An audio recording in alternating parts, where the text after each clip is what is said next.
In this video, we're spending time in a single year, just moving slowly through the months together. It's unhurried and gentle. Every year has its own feel, its own rhythm. This is Quiet Years. And the year is 1982. January arrived with frost on the inside of windows and mornings that stayed dark longer than they should. Glass milk bottles with foil tops turned up colder than usual on doorsteps, sitting against the morning air like small, chilled markers that the day had properly started. They rattled slightly when brought in, fingers numbing from the short walk to the door and back. The high street had a particular energy now. January sale signs filled British home stores with big red sale cards in the windows.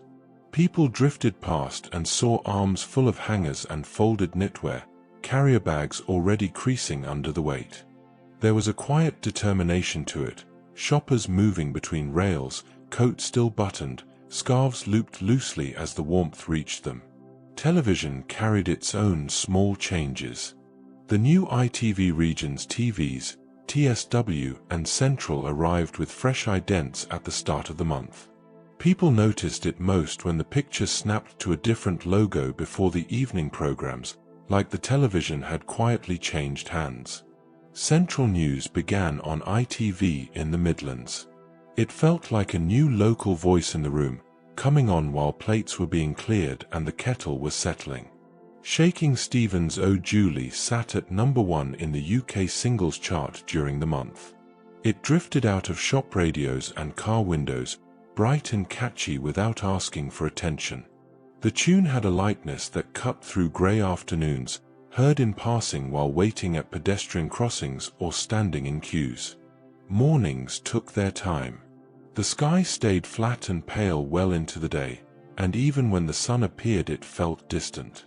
Condensation gathered on bus windows, wiped away by sleeves and gloved hands. Passengers sat bundled in winter coats, breath visible when the doors hissed open and cold air pushed in. British Telecom phone boxes still carried the familiar press button A, button B labels. Standing inside with cold fingers and coins ready, listening for the steady tone as traffic slid by outside. The booths smelled faintly of damp and old smoke. Calls were kept short, arrangements confirmed, messages relayed. Weekends had their own shape. Number 73 began on ITV as a Saturday kids program. It landed in the weekend routine with cereal bowls and the sense that the day was still wide open. Children sat cross-legged close to the screen while adults moved quietly in the background, making tea, sorting washing, letting the morning unfold without urgency. The Benson and Hedges Masters was being played at Wembley Conference Centre in late January.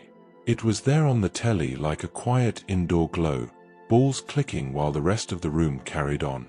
Snooker had that slow quality that suited January evenings, something to glance at between other tasks, the commentary a low murmur beneath the sounds of the house settling. Close Encounters of the Third Kind had its network television premiere on ITV.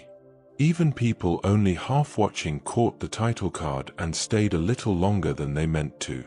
It filled the late evening with something to settle into, the room darkening around the screen's glow, the volume turned down low.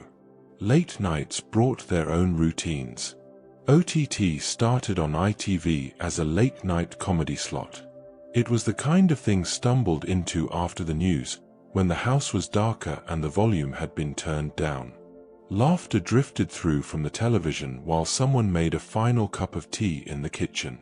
The cold had a weight to it that stayed all month.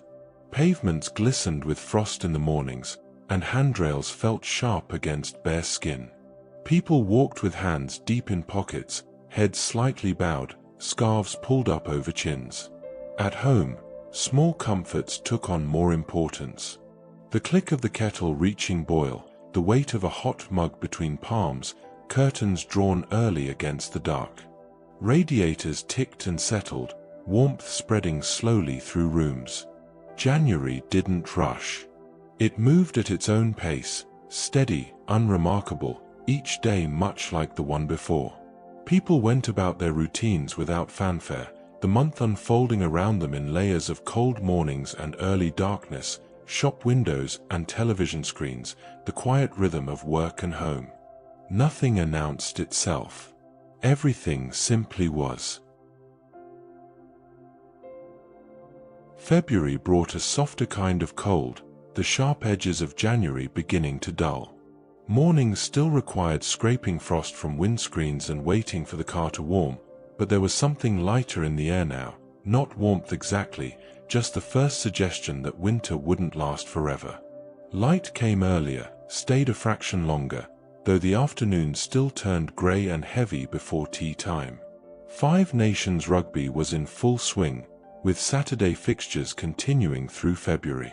It was already on in pubs and front rooms, the commentary becoming part of the afternoon. The television stayed warm in the corner, voices rising and falling with the play, while people moved in and out of the room, making tea, folding newspapers, half watching from the doorway. A TVS-made 3D broadcast went out on ITV with red-green glasses printed in TV Times. The glasses were the real presents, left on sideboards and armchairs, a small paper gimmick that kept turning up. Children tried them on repeatedly, held them up to the light, wore them while watching entirely different programs. They accumulated in odd places, tucked between cushions and Radio Times copies. Kraftwerk's The Model Computer Love reached #1 in the UK. It sounded modern and slightly strange on the radio, like the future passing by the bus stop. The rhythm had something mechanical to it, something clean and precise that cut through the usual run of chart music. It drifted from shop doorways and car stereos, noticed more for how different it sounded than anything else. New programs arrived without much ceremony. We'll Meet Again began on ITV in mid-February. Its title sat in the listings like a promise, something circled lightly without quite meaning to. Dead Earnest started on ITV as well, caught as the set warmed the room, the sort of new program that arrived without fanfare. On Safari started on ITV2, feeling like an early evening window into elsewhere, glanced at between putting things away and finding a clean mug. Falcon Crest first appeared on ITV in the month. It slid into the week like a new habit, the names and faces becoming familiar faster than expected. These evening dramas had a way of settling into routines, something to watch while ironing or darning socks, the glow of the screen steady against drawn curtains. BBC Two had its own arrivals. Nancy Aastia debuted, the sort of drama met by accident, the picture steady and serious while looking for the right program in the paper. County Hall appeared as well, something watched with a lamp on, the room quieter than it had been earlier. Father Charlie came on ITV at the end of the month with that small sense of something new, even if only stayed for 5 minutes before switching over. The street still required layers, scarves wound twice, gloves that went in pockets between bus and office. Pavements held dampness from overnight rain, puddling in the worn parts where feet had passed for years. People walked with that particular February posture, not quite hunched but guarding against wind that came in sudden gusts around corners. Workdays carried on with their usual rhythms. Offices filled with the sounds of typewriters and ringing phones, radiators clicking as they worked. Lunch hours were spent in cafes with windows fogged from the inside, or at desks with sandwiches wrapped in greaseproof paper. The kettle made its rounds, mid-morning, after lunch, late afternoon when energy flagged. Buses ran their routes through streets that were slowly brightening, though the change was barely noticeable day to day. Passengers sat with shopping bags between their feet, coats still buttoned, watching the familiar stops slide past. The upper deck smelled of damp wool and old cigarette smoke, condensation running down the windows in crooked lines. At home, small rituals continued. The milk brought in from the doorstep, the kettle filled and switched on, the radio coming to life in time for the morning news. Washing hung on arras near radiators, giving off warmth and the clean smell of detergent. Curtains were drawn against the early dark, lights switched on room by room as the house settled into evening. February didn't announce itself. It simply was, a bridge between the depths of winter and whatever came next, marked by rugby matches and new television programs, cold mornings and the first bare hints of lengthening days. Nothing urgent, nothing remarkable. Just time passing in its quiet, steady way. March came in with longer evenings and a different quality to the light. The clocks hadn't changed yet, but something had shifted. Mornings felt less stubborn, and the grey weight of winter was beginning to lift in small, unremarkable ways. Coats were still worn but carried differently, unbuttoned on milder afternoons, draped over arms when the sun appeared between clouds. The smell of newly turned garden soil returned in small pockets, front beds, allotments, patches by the fence. It was noticed in passing on the walk home, where the air had changed without announcing itself.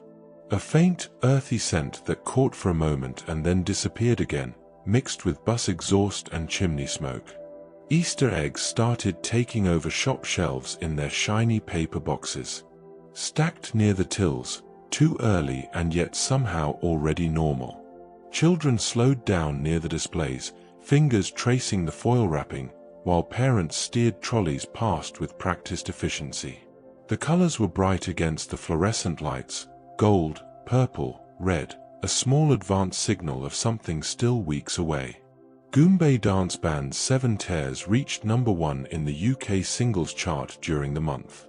It was the kind of chorus hummed without choosing to, heard in supermarkets and riding faintly from upstairs radios.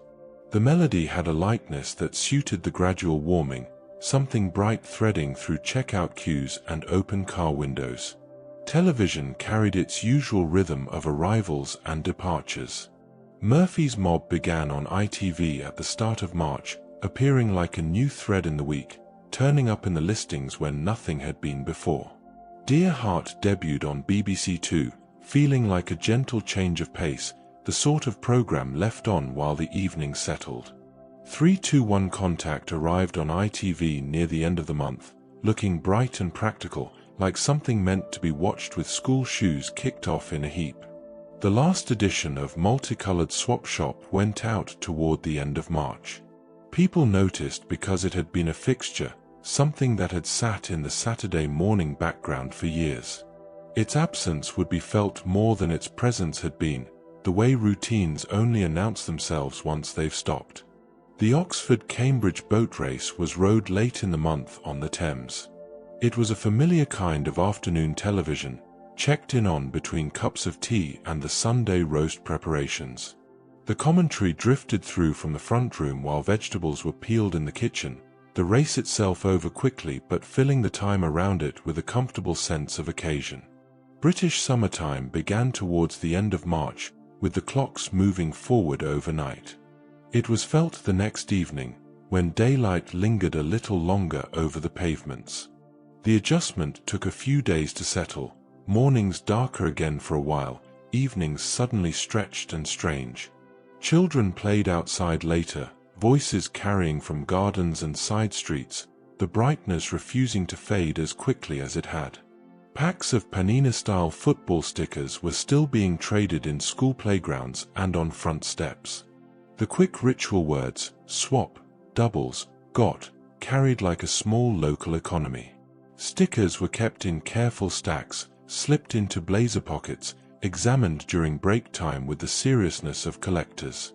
The shiny ones were prized, protected, rarely offered up. Buses ran through streets that were slowly greening at the edges. Trees showed the first tight buds, gardens began to suggest color where there had been only bare earth. Passengers sat with bags of shopping between their feet, lighter jackets replacing heavy winter coats, though scarves were still looped loosely just in case. Workdays continued with their familiar patterns. Offices filled with the clatter of typewriters and the ring of telephones, sunlight now slanting through windows in the late afternoon where it hadn't before.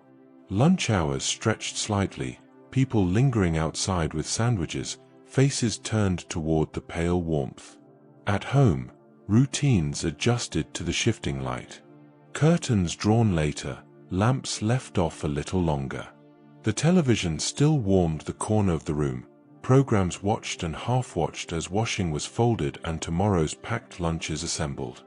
The kettle clicked off, steam rising, mugs lined up by the sink. March moved quietly from winter into something else, marked by clocks and boat races and the last Saturday morning program, by longer days and turned soil and the gradual shedding of layers. Nothing urgent. Just the steady, unremarkable passage of time. April opened with a softer air and mornings that no longer required scraping ice from car windows. The light had changed properly now, evenings stretched longer, and there was warmth in the sun when it appeared between the clouds. Coats were left unbuttoned, sometimes carried over arms, though jumpers were still needed once the sun dropped away. Hot cross buns appeared in paper bags from bakeries and supermarkets.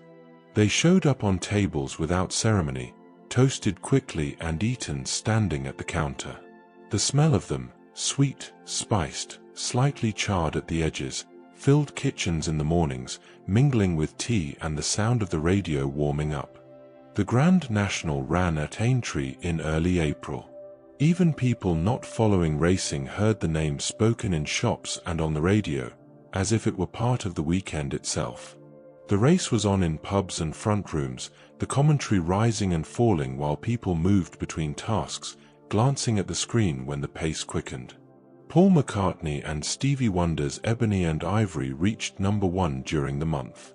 It floated through the background in a soft, recognizable way, like a tune that belonged to the living room. Heard from car radios at traffic lights, drifting from open shop doorways, hummed without quite meaning to while waiting in queues.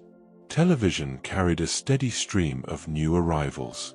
A Kind of Loved began on ITV in the first week of April, looking like the sort of drama watched with the curtains drawn, the room warm and still. The Brack Report started on ITV in early April, turning up like a sharper voice in the schedule, something watched while absent-mindedly sorting through the post. Horace debuted on ITV in mid-April, arriving quietly. The kind of program kept on because sitting down had already happened. The Woman in White began on BBC Two in April, its title standing out in print listings, mentioned the next day in offices and kitchens. The Bounder launched on ITV in April, feeling slicker than some shows, the sort of thing that played well on a colour set with the lights low. The ZX Spectrum was released in the UK late in April. It was spoken about in hobby shops and among friends as a small, exciting object that could be saved for and brought home in a box. The idea of it, a computer at home, something to type into and make respond, had a particular appeal, modern and slightly mysterious. The satellite channel launched in late April. For most people it was a curious mention, something read in a paper column and then forgotten while making tea. The notion of more channels, beamed from somewhere distant, felt both futuristic and vaguely irrelevant to the immediate business of the week. The weather held a particular uncertainty. Mornings could be bright and mild, afternoons suddenly grey with showers that came quickly and passed just as fast. Umbrellas were carried as a precaution, left in hallways and under desks, their damp fabric giving off a faint smell in enclosed spaces. Gardens began to show colour, daffodils in clumps, early tulips, grass that needed cutting more often. Streets had a different energy now. People walked more slowly, paused to talk on corners, lingered outside shops.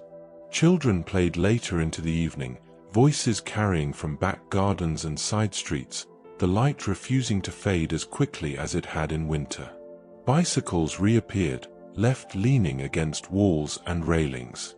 Workdays continued with their familiar rhythms, though windows were opened now to let her move through offices and factories. The smell of cut grass drifted in from somewhere, mixing with the usual scents of paper and instant coffee. Lunch hours were spent outside more often, sandwiches eaten on benches, faces turned toward the sun. Buses ran through streets lined with trees showing their first proper green. Passengers sat with lighter jackets, shopping bags between their feet, watching the familiar stops pass. The upper deck smelled less of damp wool now, more of something fresher, though cigarette smoke still hung in the air. At home, routines adjusted to the longer days. Curtains stayed open later, lights switched on only when necessary. The television remained a steady presence, programs watched and half-watched while ironing was done or tomorrow's clothes laid out. The kettle clicked off, mugs lined up, the small sounds of evening layering over each other in the usual way. April moved quietly from Easter into the rest of spring, marked by races and new programs and the gradual shedding of winter habits. Nothing urgent, nothing remarkable. Just time passing in its steady, ordinary rhythm. May arrived with the kind of light that made winter feel impossibly distant. Evenings stretched long and pale, the sun slow to set, and there was real warmth now in the middle of the day. Coats were left at home, cardigans tied around waists, sleeves rolled up on buses and in offices where windows stayed open all afternoon. Lighter evenings made it normal to hear lawnmowers later than felt polite. The sound carried across fences, steady and familiar, as if it belonged to the month itself. The smell of cut grass hung in the air, mixing with the faint drift of barbecue smoke and the occasional waft of petrol from two-stroke engines being pulled to life. May Bank Holiday DIY filled gardens and front steps with paint tins and brushes. The smell of fresh gloss on railings and window frames drifted past terraced houses, noticed on walks to the shops or the bus stop. Ladders leaned against walls, dust sheets spread on pathways, the weekend given over to the kind of tasks that had been waiting since winter. Packets of flower seeds and trays of bedding plants sat outside garden centers and hardware shops. They were handled in a practical, unromantic way, picked up, put back, chosen at last. People carried them home carefully, bright petals visible through clear plastic, ready to be pressed into borders and hanging baskets. Nicole's A Little Piece reached #1 in the UK during the month. It had the gentle feel of something heard without trying, drifting from radios in small shops and through open car windows. The melody was simple and unhurried, the sort of song that played while queuing at the post office or waiting for the kettle to boil. Television shifted its rhythms. Dynasty first appeared on BBC One at the start of May. People talked about it in a low, casual way, as if mentioning a new neighbor starting to be recognized. Wogan began on BBC One in early May, becoming the sort of program found already on, the host's voice filling the room while things got done, ironing, washing up, tomorrow's sandwiches made. Frost in May debuted on BBC Two in mid-May, feeling like a quiet, contained drama watched with the sound slightly lower than usual. ITV started on the line towards the end of May, looking like a new arrival in the schedule, noticed when turning the page of the listings. The London Marathon was shown live on BBC One during the month. It sat on in the background like a long, steady story, runners passing while the day continued around the television. The camera followed them through streets that looked both familiar and strange, crowds lining routes, water stations, the slow attrition of distance.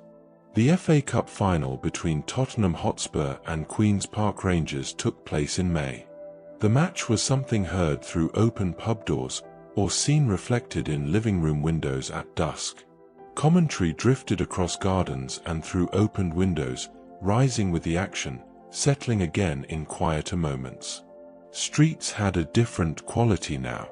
People walked more slowly, paused to chat on corners, sat on benches with faces turned toward the sun. Children stayed out later, their voices carrying long after tea time, games of football spilling across quiet roads. Bicycles were everywhere, leaned against walls, chained to railings, ridden with jackets tied around the handlebars. Gardens showed their fullest green. Trees were thick with leaves, hedges needed trimming, flower beds filled with color that hadn't been there a month before. The smell of earth and growth was everywhere, noticed on the walk to work or waiting at the bus stop, something almost sweet mixed with petrol fumes and the faint tang of yesterday's rain on warm pavements. Workdays felt lighter somehow. Windows stayed open in offices, letting in traffic noise and birdsong and the occasional drift of someone's radio from a nearby building. Lunch hours were spent outside more often, sandwiches eaten in parks or on steps, people lingering a little longer than they might have in March. At home, routines adjusted to the longer light. Curtains stayed open until well past 8, the television watched in rooms still bright with evening sun. The kettle clicked off, mugs carried into gardens where washing hung on lines, drying quickly in the breeze. The day stretched and softened, reluctant to end, the sky holding on to blue long after the news had finished. May moved quietly through its weeks, marked by marathons and cup finals and the steady hum of lawnmowers, by paint drying on railings and bedding plants pressed into soil. Nothing urgent. Just the ordinary rhythm of late spring settling in. June brought the longest light of the year, mornings bright before the alarm and evenings that refused to dim until well past 9. Windows stayed open through the day and into the night, letting in street sounds, distant radios, clipped footsteps, the soft stop-start of passing cars. Curtains moved gently in whatever breeze there was, and the heat built slowly, settling into rooms that had no way to release it. Roll-on sun cream and after-sun lotions began appearing near the front of chemists. They were picked up and sniffed, then put back, as if summer was being tested in advance. The packaging promised relief and protection in bright, optimistic colors, bottles lined up alongside plasters and cotton wool, waiting to be needed. Wimbledon began in late June in southwest London. It was felt in small ways, strawberries in shops, and the sense that the afternoons had a particular, summery rhythm. The tournament sat on television in pubs and living rooms, the sound of applause and quiet commentary drifting through open windows, mixing with birdsong and the hum of lawnmowers still going in neighboring gardens. Charlene's I've Never Been to Me reached #1 in the UK during the month. It was the kind of song that arrived softly, heard in taxis and hairdressers while other talk carried on. The melody had a wistful quality, something that lingered without demanding attention, played between news bulletins and traffic reports. Television carried its usual stream of arrivals. There's Nothing to Worry About began on ITV in early June, appearing in the listings like a light remark, something to try once and then either keep or forget. Andy Robson started on ITV in June, the sort of new program met by flicking channels, landing for a moment before moving on. The World Cup, A Captain's Tale began on ITV in mid-June, feeling like football told more slowly, the kind of program watched with a quiet, attentive look. Asian Magazine was relaunched on BBC Two during the month, arriving like a small doorway in the schedule, a program paused for because it felt different. Sinbad and the Eye of the Tiger had its network television premiere on ITV in late June, an easy family film to leave on, half-watched with the room still busy. Something in Disguise debuted on ITV at the end of June, sitting in the week like a fresh paperback not yet decided about. The heat changed how days moved. Mornings started earlier, people up and moving before the temperature climbed. Offices became stuffy by mid-afternoon, windows opened wide but offering little relief. Fans turned slowly on desks, pushing warm air from one side of the room to the other. Lunch hours were spent outside, sandwiches eaten in parks or on benches in the shade, ties loosened, sleeves rolled up. Streets felt different in the long light. Children stayed out later, playing until called in for bed, their voices carrying across quiet roads. Gardens filled with the sound of water from hoses and sprinklers, the smell of warm earth and cut grass everywhere. Washing hung outside dried quickly, stiff in the sun, brought in smelling of fresh air and heat. The pace of everything seemed to slow slightly. Buses ran with windows open, warm air pushing through as they moved, passengers fanning themselves with folded newspapers. Shops kept their doors propped open, hoping for a breeze, the cool of their interiors a brief relief before stepping back out into the brightness. Evenings took their time arriving. The sky stayed light long after tea, people sitting in gardens or on front steps, watching the day wind down. The television glowed in rooms that were still bright, programs watched with less attention, the volume turned down to hear conversations from neighboring gardens or the sound of someone practicing piano through an open window. At home, routines adjusted to the heat. The kettle was used less, replaced by squash from the fridge or water straight from the tap. Meals were lighter, eaten later when the worst of the warmth had passed. Bedrooms stayed warm through the night, sheets kicked off, windows left open to catch whatever breeze might come. June moved through its weeks marked by tennis and long light and the particular weight of summer heat settling in. Nothing urgent, nothing remarkable. Just the steady, unremarkable passage of time in the longest days of the year. July settled in with a heavy warmth that seemed to press down on everything. The air felt thicker, slower, and the heat built steadily through the day with nowhere to go. Windows stayed open constantly now, curtains barely moving, the house trying to breathe. Fans turned on desks and sideboards, offering little more than the circulation of warm air from one corner to another. Ice cream vans became a more regular sound in the streets. The tune drifted past slowly, heard through open windows while people carried on with whatever they were doing. Children appeared from nowhere at the sound, coins clutched in hands, queuing on pavements in the sun. The chimes hung in the air long after the van had turned the corner, fading into the general hum of summer. School terms were ending, and iron-on name tapes appeared on shirt collars and PE kits. They sat on kitchen tables beside scissors and cotton, practical and slightly fiddly. The ritual of marking everything felt both necessary and endless. Socks, jumpers, plimsolls, each item tagged and folded, ready for September, though September felt impossibly distant. Car boots and hall cupboards filled with plastic buckets, spades, and rolled-up windbreaks. They were gathered quietly, like the month had its own packing list.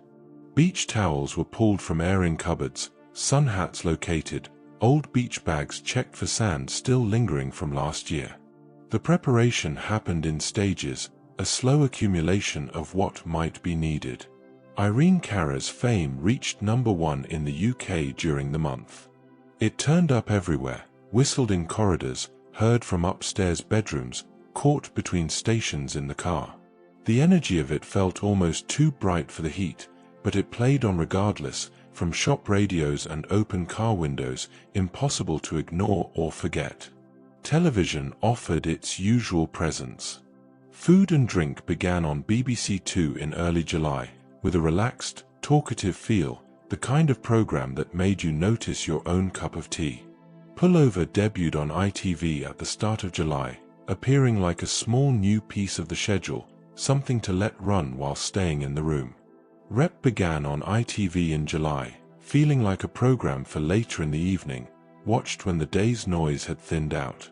Cloud House started on BBC Two in mid-July, carrying the atmosphere of a summer serial, something to return to if remembered. The British Grand Prix was held at Brands Hatch in July. Even without watching, the headlines were seen and the name mentioned as part of weekend chatter. The race became one of those things talked about in passing, in queues, at bus stops, over garden fences, a shared point of reference that required no particular interest to acknowledge. The Benson and Hedges Cup final was played at Lord's in late July. It was the sort of cricket found on in the background, the sound of it blending with warm room stillness. Commentary drifted through from the television, quiet and measured, while washing was folded or newspapers read, the match unfolding at its own unhurried pace. Days moved differently in July. Mornings started earlier to catch cooler hours, evenings stretched endlessly, the sky staying light until well past 9.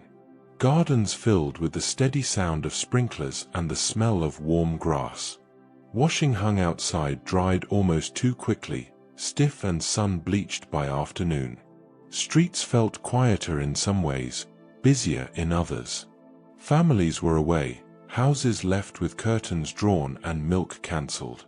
But parks filled with people seeking shade, benches occupied, children playing near fountains. The pavements radiated heat, tarmacs soft underfoot, the air shimmering slightly above parked cars. Workplaces became harder to bear. Offices with no air conditioning turned sluggish by mid-afternoon, concentration drifting, ties loosened, sleeves rolled as high as they would go. Lunch hours were spent outside, finding shade where possible, returning reluctantly to desks and typewriters and phones that felt warm to the touch. At home, routines adjusted completely. Meals were lighter, eaten later when the worst heat had passed.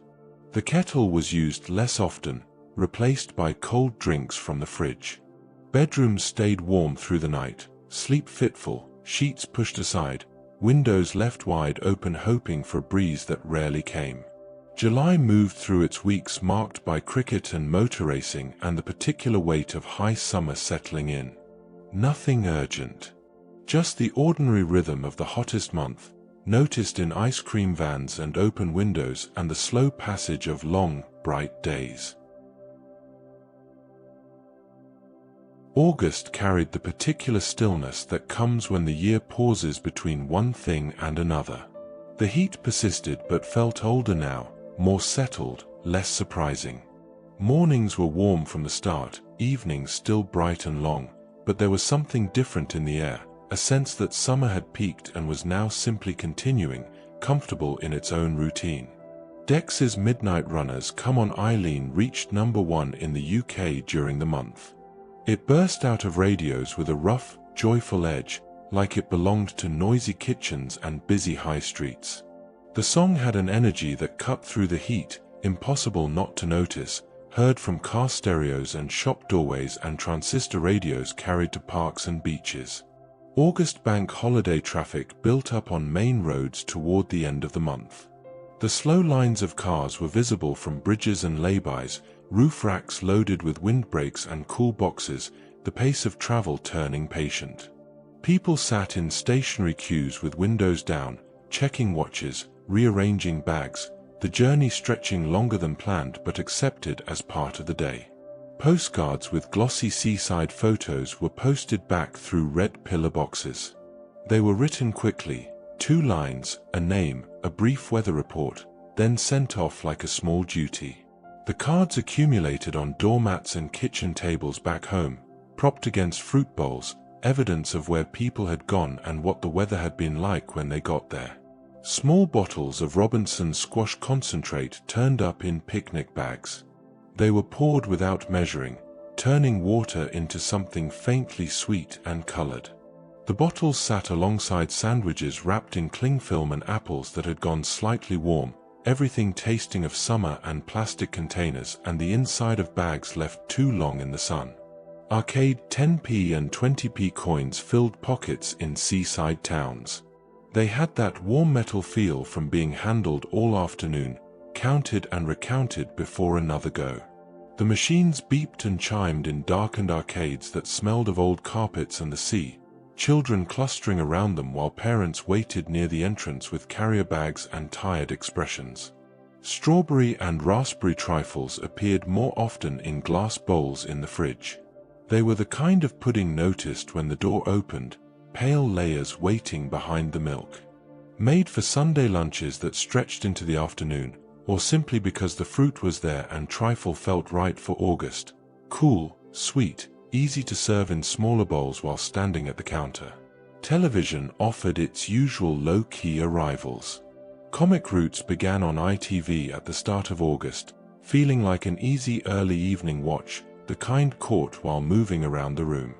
Third Time Lucky debuted on ITV in early August, arriving as a small new title in the listings, noticed when looking for something familiar. The screen stayed on more than it was actively watched, a presence in the corner while other things happened. The new Football League season began towards the end of August, with Saturday fixtures returning. It was felt in the regularity of it, people checking results, voices lifting around transistor radios. The rhythm of weekends shifted slightly, shaped again by kickoff times and the ritual of following scores as they came in, calling across to someone in another room when a goal was mentioned. Back-to-school adverts began creeping into shop windows, especially for shoes and uniforms. The mannequins stood there, ready before anyone quite wanted to be. Blazers and grey skirts, sensible shoes with reinforced toes, the promise of September arriving while August was still in full swing. Some families ignored them completely, others began making lists, reluctantly acknowledging that the month wouldn't last forever. Streets felt quieter in some neighborhoods, busier in others. Holiday towns filled with visitors, cars parked at awkward angles, queues outside fish and chip shops. At home, roads emptied as families left for the coast or countryside, milk cancelled, curtains drawn. The remaining days of the month carried a particular quality, unhurried, warm, ordinary in the best sense. Gardens showed the fullness of late summer. Grass turned brown in patches where the sun hit hardest, flowers bloomed in bursts of color before fading, washing hung outside and dried quickly in the afternoon heat. The sound of sprinklers and lawnmowers continued, mixing with children's voices and the distant hum of traffic. August moved through its final weeks marked by bank holidays and returning football and the first quiet hints that things were winding down. Nothing dramatic. Just the ordinary rhythm of late summer, noticed in postcards and trifles, and the slow, patient crawl of holiday traffic heading home. September arrived with a noticeable shift in the light. Mornings felt cooler, requiring an extra moment under the covers before getting up, and evenings darkened enough for lamps to come on earlier. It happened without discussion, just a hand reaching for the switch as the window stopped being bright. The air had changed too, fresher, cleaner somehow, carrying the faint smell of damp earth and fallen leaves even in town centers. New school exercise books and geometry sets were bought in the first weeks back. They turned up on kitchen tables, crisp and unused, smelling faintly of paper and plastic. Names were written carefully on the front covers, timetables copied out in neat columns, pencil cases restocked with sharpened pencils and new rubbers.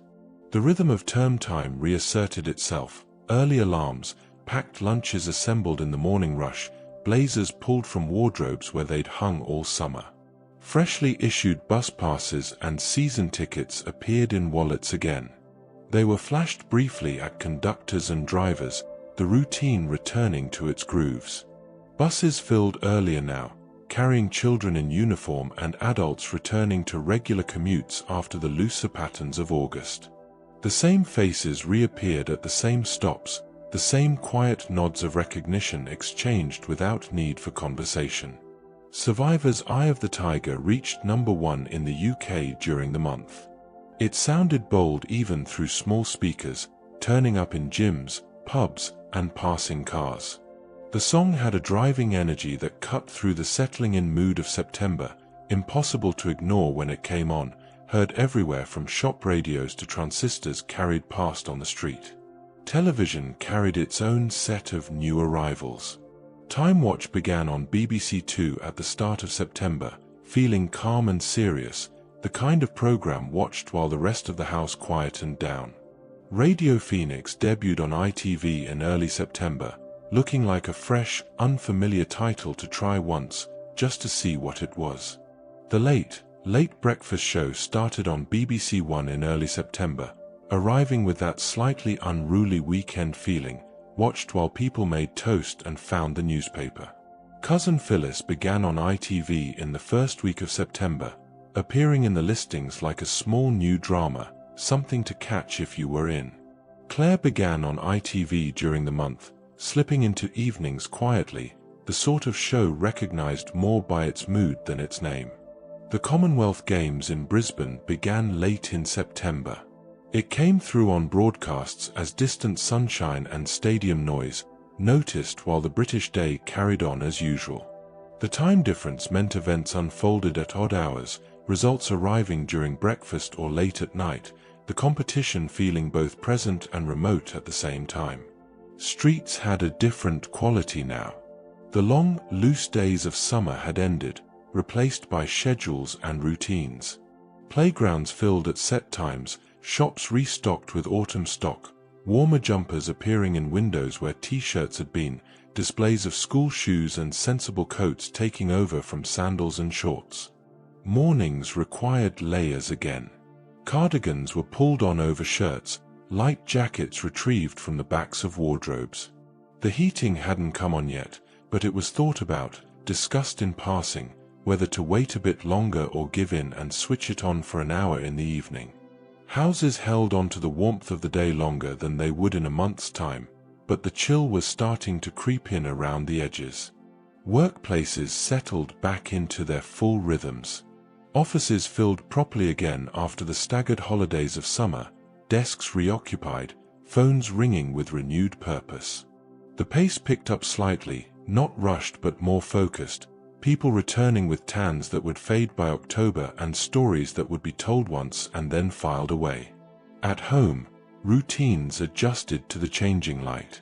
Curtains were drawn earlier, the television watched in rooms that were properly dark now rather than just dimming. The kettle was used more often again, mugs of tea made to warm hands that had started to feel the cold. September moved quietly through its weeks, marked by new programs and returning routines and the gradual closing in of the days. Nothing urgent. Just the steady shift from summer into autumn, noticed in lamps switched on and exercise books opened and the particular quality of September light. October brought shorter days and a chill that settled in properly now. Mornings were darker when the alarm went off, and evenings closed in quickly, the light fading by 5:30. The heating came on more regularly, radiators ticking and warming, the smell of dust burning off after months of silence. Coats were worn without question now, scarves appearing around necks, gloves kept in pockets just in case. Window displays shifted toward darker coats and heavier jumpers. It was noticed walking past, more wool, more brown and navy, as if the high street had changed its tone. Mannequins stood in autumn colors, sensible knitwear and warmer fabrics replacing the lighter clothes of summer. People slowed to look, considering what might be needed as the weather turned. Conkers began appearing in coat pockets and school bags. They clacked together softly, shown to friends as if each one mattered. Playground competitions started up, strings tested and retested, victories counted and losses accepted with the quick resilience of routine. The chestnuts themselves, glossy, brown, still slightly sticky, were collected from under trees and carried home like small treasures. Musical Youths Pass the Duchy reached #1 in the UK during the month. It bounced out of radios with an easy confidence, turning up in corner shops and bus queues. The rhythm was infectious, the voices young and bright, the song heard everywhere from school corridors to cars waiting at traffic lights, impossible not to notice or hum along with. Television carried its usual stream of new programs. Carrot's Lib began on ITV at the start of October, feeling like a lively new bit of Saturday night television, the kind people mentioned briefly on Monday. Saturday Superstore launched on ITV at the start of October with that bright, busy feel, studio lights, prizes, and the sound of a crowd while sitting in your own quiet room. L for Leicester began on BBC Two in October, appearing like a new serial to commit to, spotted by its title in the listings column. Starfleet began on ITV later in October, arriving as a new kind of children's adventure, watched with the floor strewn with comics and toys. Wagner's Ring started on BBC Two in October, feeling like a big, serious commitment on the screen, something dipped into even if you didn't stay. The Commonwealth Games continued into early October. Glimpses of track lanes and medal ceremonies were caught in passing while the evening meal was being organized. The coverage felt like it belonged to another season, distant sunshine and summer athletics appearing on screens while autumn rain tapped against windows. Packets of McVitie's Club or Penguin biscuits showed up more often with hot drinks. They were opened without thought, the wrapper sound briefly loud in a quiet room. The chocolate and biscuit combination felt right for the cooling weather, eaten standing at the counter or carried through to the living room with a mug of tea. Streets took on their autumn character. Leaves gathered in corners and doorways, wet underfoot when it had rained, rustling when dry. The smell of bonfires drifted from gardens and allotments, smoke hanging in the still evening air. People walked faster now, heads slightly down, hands in pockets, the casual strolling of summer replaced by purposeful movement from one warm place to another. Buses ran with windows fogged again, condensation running down the glass in uneven lines. Passengers sat bundled in coats and scarves, shopping bags between their feet, watching familiar stops pass through the misted windows. The heating inside was either too much or not enough, never quite right, and the smell of damp wool returned. Workplaces settled into their autumn rhythms. Offices were warmer now, windows closed against the cold, the sound of rain on glass during afternoon meetings. Lunch hours were spent inside more often, sandwiches eaten at desks, the prospect of going out less appealing as the weather turned. At home, routines adjusted to the darker evenings. Curtains were drawn by tea time, lamps switched on earlier, the television watched in rooms that felt properly enclosed now. The kettle was on more often, mugs of tea made to warm cold hands, the comfort of hot drinks becoming part of the evening rhythm again. October moved through its weeks marked by conkers and new programs and the steady deepening of autumn. Nothing urgent. Just the ordinary passage of time, noticed in earlier darkness and warmer clothes and the particular quality of October light fading into November. November arrived with a grey weight that seemed to settle over everything. The clocks had gone back, and darkness came early now. 4:30, and the day was already finished, streetlights on before people left work. Mornings were cold and reluctant, frost on car windscreens, breath visible in the air. The heating stayed on longer, radiators warm to the touch, condensation gathering on windows that were kept firmly closed. Channel 4 launched at the start of November, bringing new titles into the listings. It was noticed first as a new column in the paper, like an extra room added to the house. Countdown began as one of the new channel's first programs, with that crisp studio feel, something to leave on while making a sandwich or sorting the washing. Brookside began as a new soap at the start of the month, settling in quickly, the houses and voices becoming familiar in the way soaps always do. The Tube first aired in early November as a live music program, feeling louder and fresher than most television, something turned up a little even without meaning to. The Young Ones debuted on BBC Two in November, and people reacted in small bursts, someone at work saying, "Did you see that last night?" and then moving on. Shogun began on BBC One later in the month, looking expensive and different, the kind of drama watched more attentively than expected. Channel 4 showed its first American football coverage in November, and even without understanding it, the unfamiliar field markings and helmets made it strangely watchable for a few minutes. Eddie Grant's I Don't Wanna Dance reached #1 in the UK during the month. It came through warm and rhythmic, heard in pubs and on radios while people pulled coats on. The song had a particular energy that cut through the November gloom, bright and insistent, noticed even when only half listening. Bonfire night meant boxes of standard fireworks and sparklers stacked behind corner shop counters. They were seen when buying milk or cigarettes, bright packaging waiting for a cold evening. The night itself brought the smell of smoke and gunpowder, distant bangs and fizzes carrying across gardens and streets, children holding sparklers at arm's length, faces lit briefly in the dark. Early Christmas catalogs began appearing through letterboxes, thick with toys and gifts. They lay on coffee tables and armrests, quietly thumbed through while the television played. Pages were turned slowly, corners folded down, items circled in pen. The catalogs felt premature but also oddly comforting, a promise of something warmer and brighter ahead. The weather stayed damp and cold. Rain came in steady spells, pavements slick and dark, gutters running. Umbrellas were carried routinely now, left dripping in hallways and under desks. Coats stayed on indoors sometimes, pulled tight while the heating struggled to make a difference. The sky seemed permanently low and grey, daylight thin and unconvincing even at midday. Streets had a particular November character. Leaves lay thick and wet on pavements, sticking to shoes, gathering in corners. The smell of bonfires lingered even days after the 5th, mixing with exhaust fumes and the faint sweetness of coming rain. People walked quickly, heads down, focused on getting from one warm place to another. Buses ran with windows completely fogged, the heating turned up high.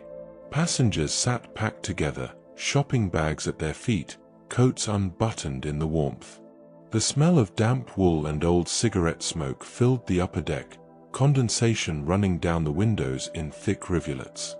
Workplaces felt enclosed now, windows closed against the cold, artificial light on all day. Offices were either too warm or too cold, never quite comfortable. Lunch hours were spent inside, sandwiches eaten at desks while flicking through newspapers or staring at nothing in particular, the prospect of going out unappealing in the grey drizzle. At home, routines centered around warmth and light. Curtains were drawn by late afternoon, lamps switched on, the television a constant presence. The kettle was on frequently, mugs of tea made and remade, the ritual of hot drinks punctuating the evening. Meals were heavier now, casseroles, stews, things that filled the kitchen with warmth and smell. November moved through its weeks marked by new channels and bonfire smoke and the steady closing in of winter. Nothing urgent. Just the ordinary rhythm of late autumn, noticed in fogged windows and thick catalogues, and the particular quality of November darkness settling in early. December brought the particular stillness that comes when the year begins winding down. Days were short and grey, darkness arriving by 3:30, and the cold had a damp edge to it that seemed to settle into bones and brickwork. The heating stayed on all day now, radiators clicking and warming, condensation thick on windows that were kept firmly shut against the chill outside. Wrapping paper rolls and sellotape sat out for days, never quite put away. They were kept finding themselves on the table edge, ready for the next small job. Scissors appeared and disappeared, ribbons tangled, gift tags written and rewritten. The slow work of Christmas preparation happened in stages, between other tasks, the pile of wrapped presents growing gradually in corners and on top of wardrobes. Nuts, satsumas, and tubs of Quality Street began appearing on sideboards. They were offered wordlessly, just a lid lifted, a sweet chosen, life continuing at its slow holiday pace. The satsumas sat in bowls, bright against the winter grey, their smell sharp and clean when peeled. The nuts required effort, shells cracked and scattered, the ritual of opening them somehow fitting for the season. The Radio Times Christmas double issue felt thicker than usual, heavy with listings. It sat folded on armchairs and kitchen chairs, opened again and again to check what was on. Pages were marked, programs circled, the schedule becoming part of the conversation, what to watch, what to record, what could be missed without regret. Renee and Renato's Save Your Love reached #1 in the UK late in the month. It sounded soft and slightly old-fashioned, the sort of record heard under fairy lights and shop window glow. The melody drifted from shops and cafes, from radios left on in warm kitchens, gentle and undemanding, fitting the mood of the month. Television carried the weight of the season. The Snowman was shown for the first time during the Christmas schedules, feeling quiet and wintry, something watched with the room unusually still. Disney's The Black Hole had its network television premiere on Christmas Day, appearing after the daytime bustle, when wrapping paper had been cleared and people were ready to sit down again. Treasure Hunt began during the Christmas week schedules with that bright, game-like momentum that made you look up from your tea at the sound of clues being read out. Allo Allo debuted at the end of December, arriving like a new comedy to tuck into, watched while the year quietly ran out. A Touch of Glass aired as an episode of Only Fools and Horses early in December, the kind of scene people remembered and repeated to friends later, laughing again in the telling. The BBC Sports Personality of the Year ceremony took place in December, with Daley Thompson winning the main award for 1982. It was the sort of program families watched together, the room lit by the set and the talk briefly pausing. Streets had their December character, shop windows bright with displays, pavements busy with carrier bags and last-minute errands. The cold made people walk faster, heads down, scarves pulled tight. Buses ran packed with shoppers, windows completely fogged, the smell of damp coats and wet shoes filling the warm interior. At work, the pace slowed noticeably. Offices emptied gradually as people took holiday, desks left tidy, phones ringing less often. Lunch hours stretched longer, conversations turning to plans for the break, what needed to be finished before everything stopped for a few days. The usual urgency faded, replaced by a quiet understanding that most things could wait until January. At home, routines adjusted to the season. The television stayed on more, watched and half-watched, programs blending into one another. Curtains were drawn early against the dark, lamps left on, the house settling into its warmest, most enclosed version of itself. The kettle was used constantly, tea and coffee made for visitors and family, the kitchen always slightly busy. The month moved through its final weeks with a particular gentleness, marked by wrapping paper and television schedules and the slow accumulation of small festive rituals. Nothing dramatic, nothing urgent. Just the ordinary passage of December, noticed in thick magazines and quality street tins, and the quiet way the year prepared to end. The year had passed quietly. New channels launched, programs found their rhythm, the charts moved from Shakin Stevens through musical youth to Renee and Renato. Conkers filled pockets, fireworks lit November skies. The television stayed on, the kettle clicked off, curtains were drawn earlier as winter returned. Small routines continued without fanfare, buses caught, tea made, life carried on in its ordinary way. 1982 was ending now, folding itself away like the year always does. 1983 would begin soon, with cold mornings and the slow return to familiar patterns. One year becoming another, quietly noticed, gently remembered. These were the quiet years.